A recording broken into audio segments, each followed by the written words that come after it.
وانا قاعد في شغلي في امان الله لقيت القط المسكين ده مزنوق رقبته تحت باب حديد.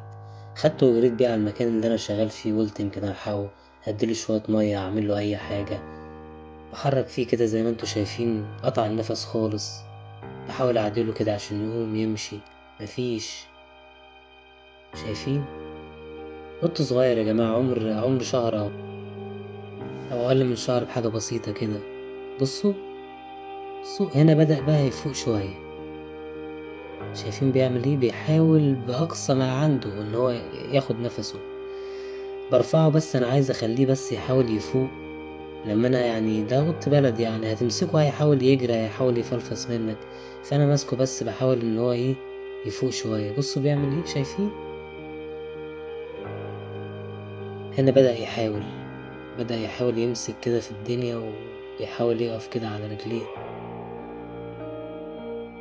انا بحاول احرك فيه عشان اخليه يعني يقوم كده. انا عايزه يجري كده، يتحرك بعيد عني. مش عايز اسيبه كده يفضل يتألم لغاية ما يموت. هنا بدأت الدنيا تظبط معايا واحدة واحدة. شايفين يا جماعة؟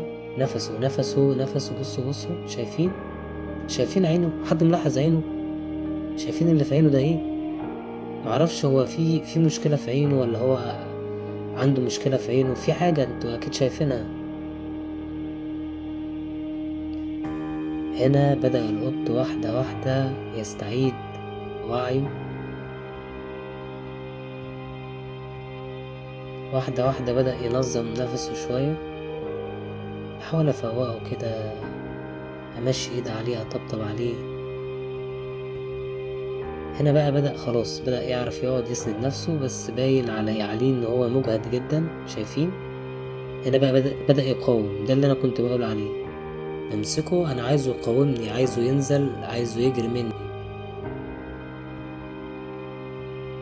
هنا بدأت الدنيا واحدة واحدة كده تروق معاه شوية، بس لسه بيتطوح دايخ. انا لحقته على اخر لحظة، كان خلاص، كان بيطلع في الروح خلاص، ما كانش قادر ياخد نفسه تاني. شايفين؟ غلبان جدا والله، غلبان. ضاع من اخواته، من امه. انا سامع صوتهم هم بعيد عنه، بس انا هوديله امه ميت. طيب هوديله امه ميت. هنا بدأ خلاص كده. شايفين؟ طلعته كده، حطيته في جيبي كده، خلاص بقى كويس. انا كنت بقى عايز اخده بقى اطلعه لامه، لان هو بطنه كانت فاضية. فانا تقريبا كده هو بعيد عن امه بقاله شوية كده حلوين. سو هنا بقى بدأ يبان بقى، انا بقى القط البلدي البري، اي حد هيقرب مني انا هخاف منه واطلع اجري. بدأ خلاص ان هو يستعيد وعيه. هو تعبان شوية اكيد، مرهق جدا اكيد برضو. كان بيطلع في الروح يا جماعة. الحمد لله يعني ان انا قدرت ان انا انقذه. بصوا بيترعش. شايفين عينه؟ انا عايز حد يقول لي هي عينه فيها ايه. دي بقى امه لما رجعت لها القط رجعت تشكرني كده بطريقتها. رجعت لها القط ده تاني يوم، امه جات لعندي. شايفينها؟ القطة دي أنقذتها من كلاب الشارع بالعافية. قعدت معايا حوالي أسبوعين، بدأت تاكل. كانت بدري شوية وهي عندها شهر كده ودلوقتي طلعتها تبني، بس لما كملت شهرين يعني.